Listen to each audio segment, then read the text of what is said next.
عباس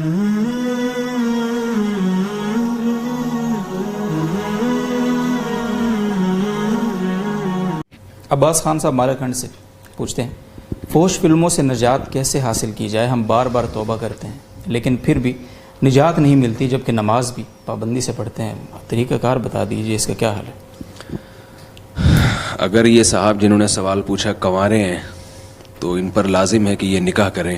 اگر یہ نکاح میں تاخیر کرتے ہیں تو گناہ گار ہوں گے، کیونکہ اس پر پوری امت کا اتفاق ہے کہ اگر کسی شخص کو گناہ کا خطرہ ہو پھر بھی وہ نکاح نہیں کرتا تو وہ خود گناہ گار ہوتا ہے۔ ایسی صورت میں اگر والدین نکاح سے روکتے ہیں تو والدین کی نافرمانی فرض ہے،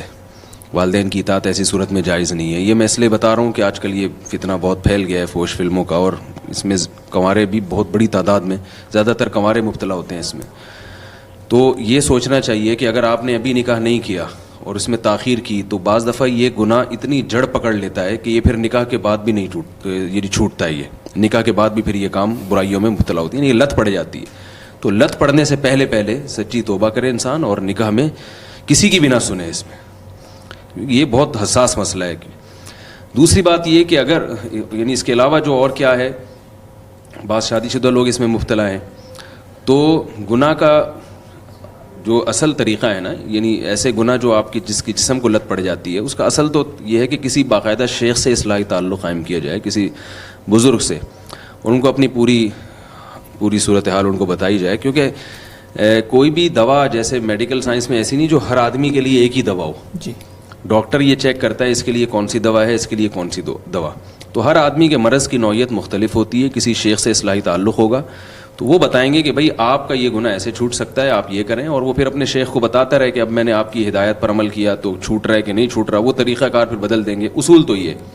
جب تک ایسا نہیں ہوتا تو ایک جیسے ہے نا بخار میں ڈاکٹر کہتے ہیں بھائی 2 پیناڈول کی گولی تو کھلا دو، بعد میں ہم دیکھیں گے ہوا کیا ہے، تو میں 2 پیناڈول کی گولیاں بھی دے دیتا ہوں، وہ شیخ سے اصلاحی تعلق قائم کریں، اصل تو وہ ہے۔ لیکن 2 پیناڈول کی جو گولیاں ہیں وہ یہ ہیں کہ جب بھی کوئی گناہ ہو اور آپ چھوڑنا چاہتے ہیں تو اس میں اپنے اوپر کوئی سزا متعین کریں آپ، یعنی آپ اپنے آپ کو اپنے اوپر ایک التزام کریں کہ اگر مجھ سے دوبارہ یہ گناہ ہوا تو میں اپنے آپ کو یہ سزا دوں گا، اور وہ سزا مالی لحاظ سے بھی ہو سکتی ہے اور جسمانی بھی۔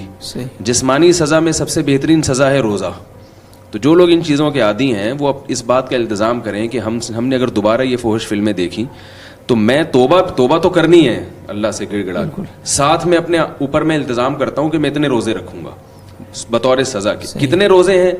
اس کا مدار اس پر ہے کہ آپ کو گناہ کی لت کتنی پڑ گئی ہے، کتنی عادت پڑ گئی ہے۔ تو علماء نے ایک اصول بیان کیا ہے کہ اتنی سخت سزا بھی نہ ہو کہ وہ گناہ چھوڑنا آسان ہو اور وہ سزا جو ہے نا اس کا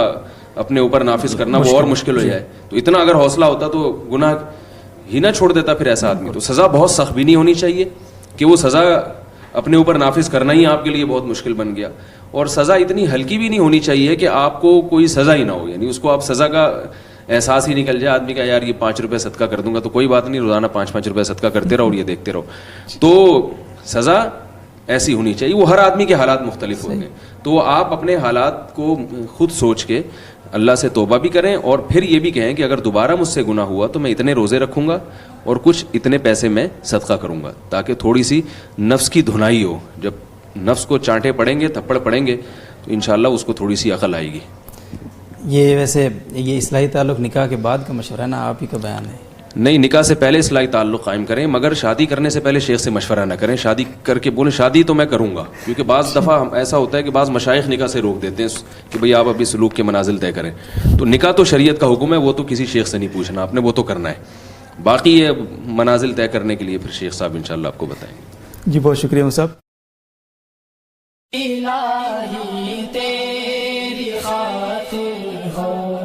الہی